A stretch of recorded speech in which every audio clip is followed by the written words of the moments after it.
आइए सामने आज कुछ सीखने सिखाने की बात हो जाए। Let's learn English. You know why English? Because it's a universal language. ये सारी दुनिया में बोली जाती है और समझी जाती है। It is widely spoken.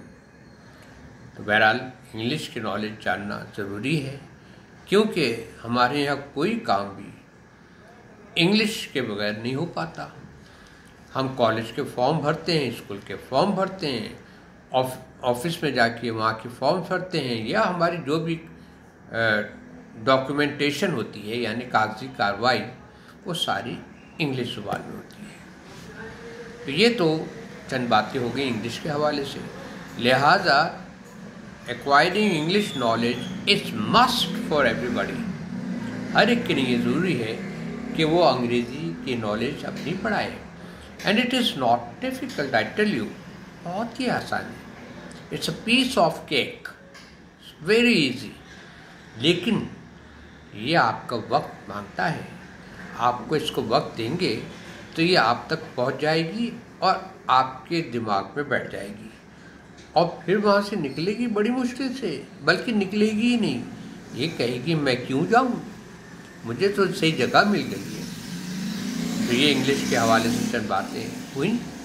आज मैं दो अल्फाज ऐसे इस्तेमाल आपकी खिदमत में पेश करूँगा जिनको आप नोट डाउन कहीं पर, अगर आपके आसपास कोई कॉपी पड़ी हो, कोई रजिस्टर पड़ा हो, उसमें आप ज़रूर नोट कर लीजिए।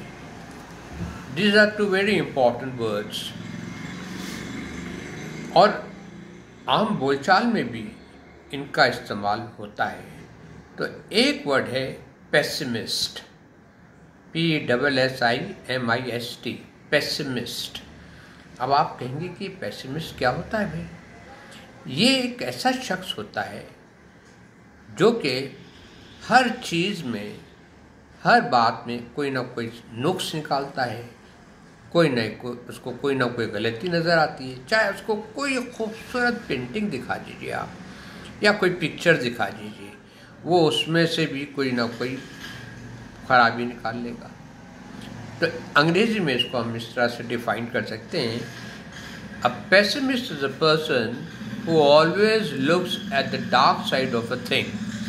किसी चीज़ का जो है ना काली जगह देखता है, अंधेरा देखता है, और ऐसे लोगों के साथ गुजारा ज़रा मुश्किल ही हो जाता है सामने।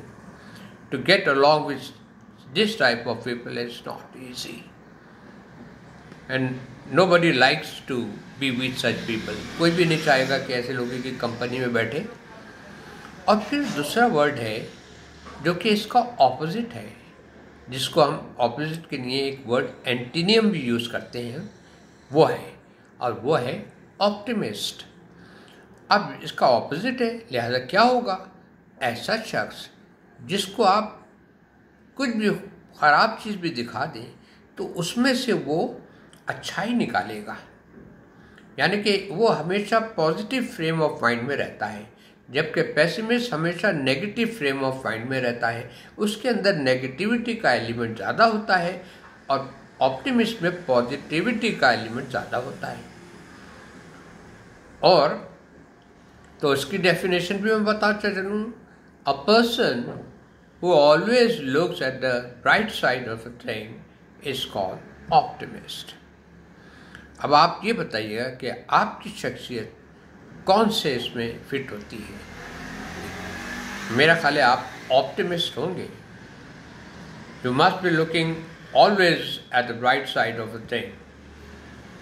That is why you people are very knowledgeable, you people are very wise. I salute to all of you, because I have seen lot of people who speak English fluently. They have acquired fluency through different things, newspapers and books. तो ऐसे लोग बड़े कामयाब होते हैं अपनी ज़िंदगी में, वो बहुत आगे बढ़ जाते हैं और बहुत आगे तक जाते हैं। तो सक्सेसफुल लोग वही होते हैं। तो जो आप ये दो वर्ड मैंने मेरा ख्याल है आपने लिख लिए होंगे, मुझे आई कांट सी, नज़र तो नहीं आ रहा, लेकिन आपने लिखा ज़रूर कहीं होगा। आप इस पर कुछ कमेंट्स दीजिएगा। देखिए सामिन, मैंने पहले ही कह दिया है कि English knowledge, to acquire English knowledge is easy, as easy as ABC की तरह से आसान है। तो बहरहाल आप बताइएगा कि ये 2 अल्फाज और इसके साथ जुड़ी हुई चंद बातें आपको कैसे लगी। Please do let me know. और मैं तवक्को करता हूँ कि आपने ये 2 अल्फाज तो आज सीख लिए होंगे। आइंदा के लिए मैं आपकी और भी खिदमत करता रहूँगा। मुख्तलिफ वोकैबुलरी आपको, देखिए एक चीज़ मैं आपको बताता चलूँ, इतना पढ़ो जितना जज़्ब कर सको और इतना खाओ जितना हजम कर सको। तो ये 2 अल्फाज तो आप जज़्ब कर लें, एब्जॉर्ब कर लें और अपने कंप्यूटर में, दिमाग में फीड कर लें। तो मैं आपसे इजाज़त चाहूँगा, मेरे इस चैनल को सब्सक्राइब कीजिएगा। आप गाने तो मेरे बहुत सुनते रहते हैं आप, और बहुत सारे कमेंट्स भी देते हैं और उसको आप एडमायर भी करते हैं। तो मैं आपका आभारी हूँ। I am really grateful from the core of my heart. दिल से मैं आपका शुक्रिया अदा करता हूँ। अपना ख्याल रखिएगा। May God bless you, may you live long, enjoy life. Thank you.